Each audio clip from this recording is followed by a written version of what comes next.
Hello, we're going to take a look in this lesson at building a one-page website. So I felt that it was important for us early on to get our hands dirty, if you like, and build a simple site, even if it's just a one-page website. This way, all of the introductory material that we presented and a little bit of theory helps you understand hands-on how to put your first site together. Of course, we're going to go back in subsequent lessons and get much deeper into the more advanced aspects. But hopefully you're going to have fun with this lesson. So I'm going to demonstrate in these PowerPoints the steps that you need to carry out, and then you'll have a lab as well as a demo showing you what you need to do. So what we look at here is starting a new website, what we need to do, designing the web form itself. We'll talk about source and split view. We touched on this very briefly in the Visual Studio demonstration. We'll get into that a little bit more detail here. We'll talk about adding some basic validation to our form and how we go about adding code and then testing the web application. So when you open Visual Studio and select File, New Website, you will see the website dialog box as shown here. You have three choices for the location of your website: file system, HTTP, which assumes that you have Internet Information Services installed, or FTP.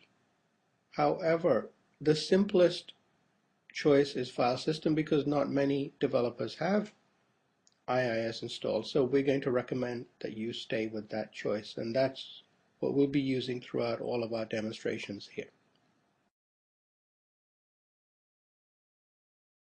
So as we said earlier, what we need to do is we need to launch Visual Studio. So once you've launched Visual Studio from the Start menu, then we're going to select File and New Website, as shown here in this diagram, in this screenshot. The New Website dialog box appears. We choose ASP.NET website, which is already pre-selected, so that is the default choice. And then we're going to enter a name for our site. You can put this any way that you like on your machine. So if you want to click on the Browse button next to the drop-down, choose a different location. Usually I will create a folder under the C drive, in this case, as you can see, ASP.NET Demos, and then my website name, whatever I happen to call that website. It's important to understand a little bit about the Solution Explorer. So Solution Explorer shows the structure of your application. What it's showing you are the folders that are in your application, the files, and the web configuration file.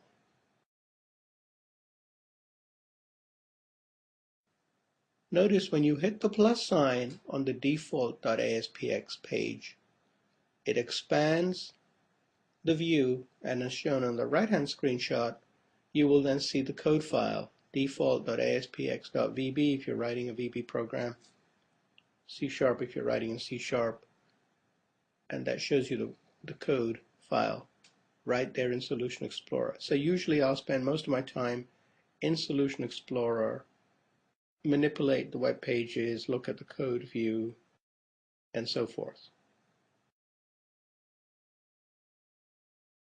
Just to give an explanation as to the different components of Visual Studio, so on the left-hand side, when you open your website, you'll see the toolbox.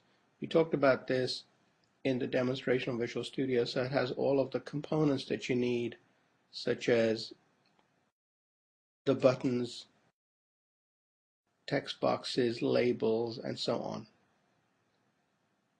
The middle section is important. This is the designer, so this is where you're going to add your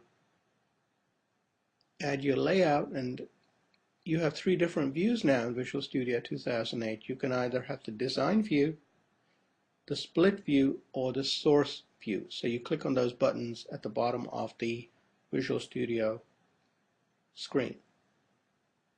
We talked about Solution Explorer, so that it by default appears on the right hand side, and then on the bottom right hand corner is a properties window that displays properties for each of the controls.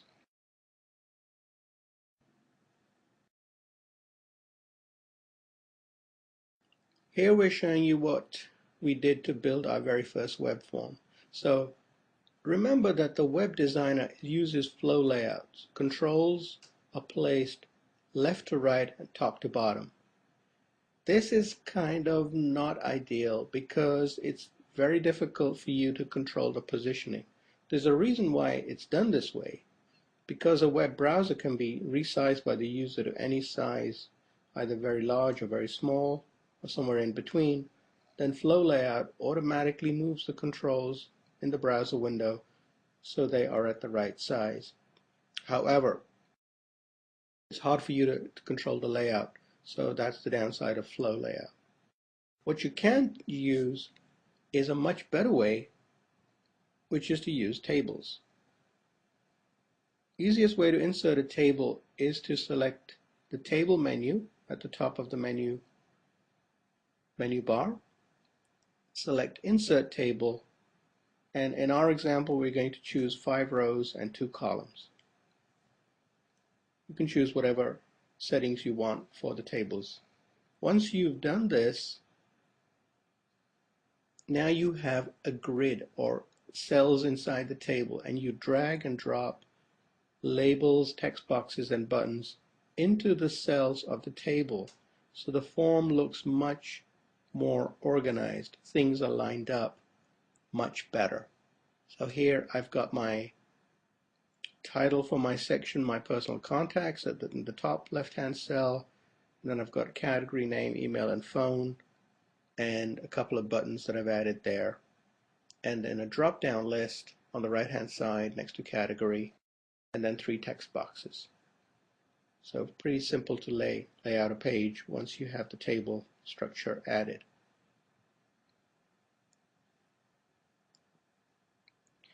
For each control, we need to set a valid name for the control's ID and a display value for the buttons.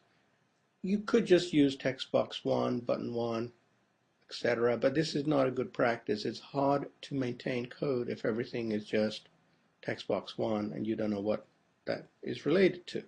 Much better is to call it text box, first name, last name, and so on, so that it's obvious what that control is about. When we select a control, you'll notice in the screenshot we have the drop-down list selected. You know it's selected because you have the little white squares around the control. So these are called handles. Now when we look in the property window, we can see that at the top it says DDL contact category. This is the ID or the name of the control. This is what I've typed in there. Just on a side note, you always know what the developer has done in the properties window because the properties that he's changed are bolded. So I can see that the ID is in bold, so this must have been changed from the default.